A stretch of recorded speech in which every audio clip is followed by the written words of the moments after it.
Ano pong reaction natin sa nangyaring Lindol sa... Sandali lamang po, sandali lamang po. Ibabalik ko po sa inyo ang tanong. Nandoon po ba ang mga Duterte? Nandoon po ba ang mga Duterte sa Lindol? Kung wala po, next question.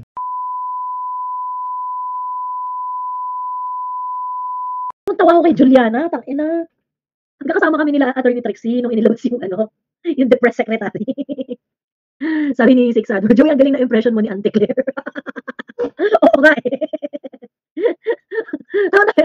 Pinag-usapan namin nila Attorney Trixie. Sabi ko, Attorney Trixie, sabi ko, nakikita ko gusto ko sapatusin. Ay, grabe ko naman. Kasi ba mahilig si Auntie Claire na mahilig si Auntie Claire na, kung ganun, nasasabi niyo yung ganyan, nasa nang ebidensya. Kasi parang may bulak sa panga. Ganun. Ayun. Next question. May Duterte po ba dyan? Kung wala ay, next question. Diyos me. Ang galing ni Juliana. Turo, galing-galing ni Juliana doon. Naging batibot nation na tayo, Diyos ko. Yung sapatos na sharp top, sabi ni AKA. So, siyang kadiri. Kasi may mga entrada niya na magsisimula po muna tayo sa magandang balita. Sa good news. Ganun yung mga salita ni Auntie Claire eh. Magandang umaga po sa inyong lahat. Simulan po muna natin sa good news. Meron siyang ganon. Ngayong araw na ito, ang BBM administration ay nagpamigay ng 100 laptop sa mga estudyante ng San Andres, na mababang paaralan ng San Andres Bukid. Kasi yung nabanggitin niya lahat ng ayuda ng gobyerno bago siya tapos once na mabanggit niya, sabihin niya na after na ayun lamang po, handa na po akong tumanggap ng inyong mga katanungan. Pag nagganon pa siya, Diyos ko. Joey, baka kasuhan ka mamaya ni Auntie Claire ng copyright. Hindi niya pwede yun kasi government yung content. Kasi Joey, si Auntie Claire, naging talent din yan sa AM Radio, yung mga drama-drama. Oo! Alam mo, nagkwento sa akin kung sino? Si Tatay Amik. Ayun. I really find Auntie Claire's tone and behavior super condescending. She has the empathy level of a rock. Sabi ni LDC. True. Grabe kopya mo, Joey, ka mo. Lalo na yung sa ebidensya, di ba? Kung nasasabi nila yan, ay dapat nilang ilabas ang ebidensya. Diba? Ang nakakaasar, Joey, hindi naman siya ganyan magsalita sa programa niya bago siya ma-appoint, napaka-plastic. Natural siya, mas natural siya nung ayun. Frustrated actor si Auntie Claire. Ayun. Tapos di ba yung video-video pa siya yung pila-pila talaga kumakanta siya. Baka ganun talaga yung mga trip niya sa buhay. Sabi ni TJ Beniga, how can she always get away with her controversial statements? She's the mouthpiece of the president and all her pronouncements are to be treated as policy. She lacks finesse and brings us closer to war. True. Di ba sabi ni, ang sobrang harsh na criticism sa kanya yung kay yung kanyang, yung sinasabi niya na kami, yung mga ganun-ganun. Sabi ni, hello, Paulo Lino, hello. Ayun. Yung, teka. May si Ambassador Bobby Tiglao kasi, naging spokesperson niya ni GMA. So kaya si Sir Bobby, kapag nagsasalita siya about public communications, she knows his shit. He knows his shit. Ganon. So alam niya yung proper tapos syempre impeccable rin yung English noon. Legit rin naman na journalist yan si Sir Bobby Tiglao eh. So you have to be very well calibrated when it comes to communicating the words of the president. In which si Auntie Claire talaga, wale talaga.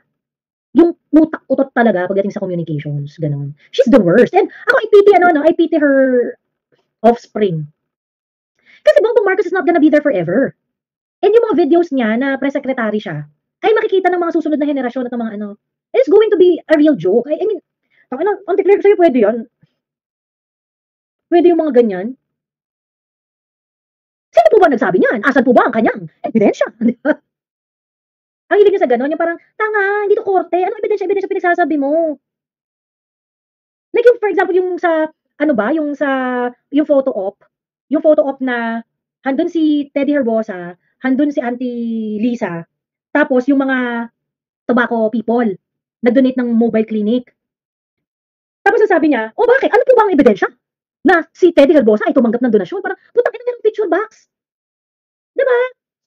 Ngayon, yung deed of donation or whatever written proof that you're talking about, okay, malamang wala kami nun. Ang tinatanong lang namin dito, the existence of that picture is something that is inappropriate and on its surface, okay, there is, a violation of the civil service and the DOH memorandum na bakit kayo tumatanggap ng donasyon sa tobacco industry? Bawal yan. Ang layo ni Attorney Trixie mag-press briefing. Correct, correct. And nakita niyo naman si Attorney Trixie even in the House of Representatives, she's very effective in conveying the message na napa-agree rin niya si si Kong Akop dun sa kanya sinasabi tungkol sa definition ng fake news. You know, yun, sabi nga, she's not a press secretary for nothing. Di ba? Kasi it's one thing that they're going to listen to you, it's another if they're going to agree with you. Eh, Attorney Trix she has both. Di ba? Napapa-agree niya, napapakinig niya, at napapa-agree niya yung kausap niya. Si Auntie Claire, malayo talaga. Ayun. So, tapos yun yung sagot niya doon, sabi niya, ang sagot niya doon sa picture na yun, oh bakit? Asa ba yung ebidensya na na tumanggap siya siya ang tumanggap ng donation ng mga mobile clinic? Ma'am, handun siya as DOH secretary.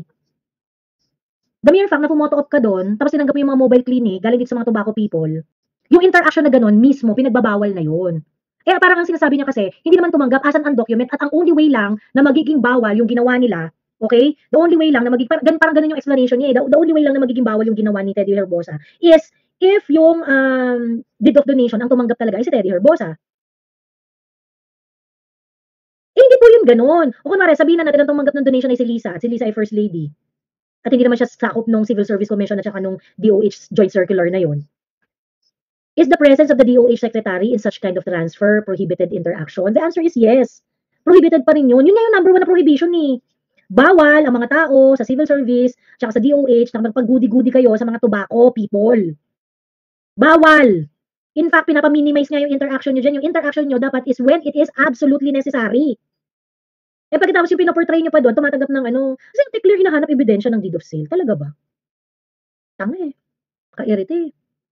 Sabi ni AJ Arroyo, tapos yung vocabulary niya konti. Oo, yung hindi siya suwabe. Hindi siya suwabe. Hindi I mean for yung level ng trabaho niya, USEC, Press Communication Officer, at least you are expecting some eloquence, 'di ba? Yung mga tipong mapapag-google ka kung ano yung sinabi niyang word, ganyan. 'Di ba? Hindi naman nagde-demand ng perfect, pero dapat you should have your ways with words, 'di ba? Kasi yun yung yun yung qualification eh, 'di ba? Unless ayun nga, tama tayo doon sa una pa lang nating observation na si Auntie Claire ay hinar sa Presidential Communications Office not really to be to do the real deal job of a press secretary, but nandun siya para makipagbardagulan. And you know, it looks more more acceptable or at least more it looks more justified that way yung pag-hire sa kanya. Hindi naman siya hinire dahil sa kanya communication skills eh. Hinire siya dahil bardagulera siya. Ayun. Sabi ni Tita Josie, tingin niya ng sinasabi sa kanya para sa kanya ang unclear. Magalit instead kay BBM, Tamba and Lisa Tanas. Well, yun nga sa isang banda, katulong rin natin si Auntie Claire sa pagpapababa ng approval ratings ni BBM. Kaya siya magsalita eh, di ba? Ayun. So, sa isang banda, Auntie Claire, kami ay nagpapasalamat sa iyong ambag sa pagbababa ng approval rating ni BBM. Diba? Ayun, biruin mo, 14% na lang yung satisfaction rating. I think it's satisfaction or approval rating ni BBM. So you're not helping. Pero, she's still serving certain purpose, no? Kasi nagiging distraction si Auntie Claire eh. Nagiging distraction siya. Ayun. So, baka for that reason alone, ano na siya, hindi pa siya matanggal. Sabi ni Mocking J, Ma'am Joey, ano say mo sa news ng GMA, isang relative ng biktima ng EJK nasa Hague na para mag-participate ng trial ni FPRRD? I don't think we have to say anything about it. Kasi, kailangan yun presentation ng evidence eh. O edi doon siya, mag-testify siya. Tingnan natin kung mag-hold ng water yung mga, nila, yung mga statements nila. Ganun eh. Court yung ICC eh. Kung gusto nila magpunta doon, di punta sila. Ang tanong, sino nagbayad ng pamasahe ng mga yun? Diba? Conti? Sino nagbayad kay Conti? Madami lang siya pera? Diba? Sino nagbayad ng kay Conti? Ayun. Is it paid by the ICC? Hindi yun bawal ang donasyon from tobacco kasi sila yun. Pag Duterte yan masama. Yan pas True. May Duterte po ba sa inyong katanungan? Kung wala ay, next question.